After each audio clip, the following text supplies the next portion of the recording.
حضور سے پوچھا گیا کہ ایمان کیا ہے؟ فرمایا جب نیکی تجھے خوش کر دے اور گناہ تجھے دکھی کر دے فانتا مومن، تو تو مومن ہے۔ تو کسی کو پوچھنے کی بجائے اپنے اندر سے فتویٰ لیا جاتا ہے، اندر ہی بتاتا ہے کہ اچھائی کیا ہے، اندر ہی بتاتا ہے کہ برائی کیا ہے۔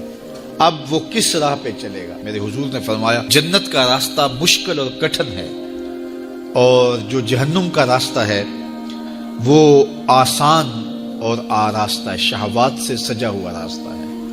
اب تمہیں پتہ ہے کہ انجام کیا ہے اور تمہیں اختیار دیا گیا ہے۔ بعض لوگ اختیار کو اللہ کی رضا سمجھ لیتے ہیں، تو یہ بات جانیے کہ اللہ کی رضا میں اور اس کی مشیت میں بڑا فرق ہے۔ بعض لوگوں کی رسی اللہ نے دراز کی ہوتی ہے تو لوگ کہتے ہیں اللہ راضی نہیں ہے تو ایسا کیوں ہے، یہ کون سی کہانی ہوئی؟ ظالم جابر لوگ تختوں پہ بیٹھ جاتے ہیں، مختلف حکومتیں سنبھال لیتے ہیں اور خلق خدا کی ناک میں دم کر دیتے ہیں، لوگ کہتے ہیں اللہ راضی نہیں ہے تو ایسا کیوں ہے، یہ کون سی بات ہوئی؟ تو یہ ہمارا ایک خود ساختہ کہا ہوا جملہ ہے۔ حقیقت میں کیا ہے کہ اللہ کی رضا اور ہے، اللہ کی مشیت اور ہے۔ یہ اللہ نے ہاتھ دیے ہیں، اللہ کی رضا یہ ہے کہ ان ہاتھوں سے اچھے کام کیے جائیں۔ آنکھیں دی ہیں تو ان آنکھوں سے قرآن مجید کی تلاوت کی جائے، اللہ کی قدرت کی نشانیاں دیکھی جائیں، لیکن ان آنکھوں کو شہوات سے بھر دیا جائے، ان ہاتھوں کو ظلم سے بھر دیا جائے تو اللہ روکتا نہیں ہے۔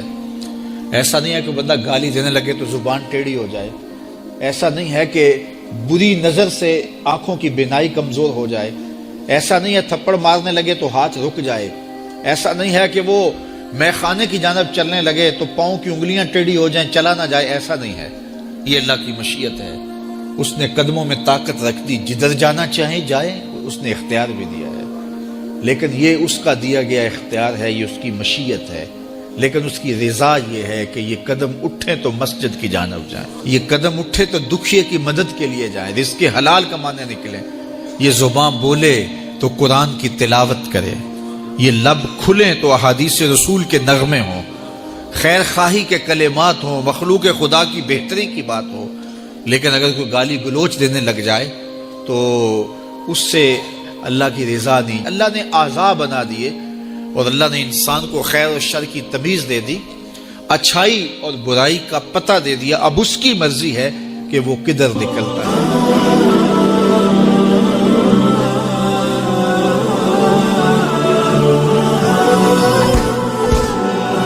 وہ ہے کہ جو خواہشات کے سائے میں جیتی ہے، پروان چڑھتی ہے، بڑھتی ہے، وہ بہائم ہیں، اور ایک مخلوق وہ ہے کہ جن کی تسبیح، ذکر، سجدہ اور قیام ہی غذا ہے، اور یہ تیسری مخلوق حضرت انسان ہے کہ اب یہ اس دوراہے پہ کھڑی ہے، چاہے لڑک کے ادھر چلی جائے، چاہے پرواز کرے تو فرشتوں سے بھی آگے گزر جائے۔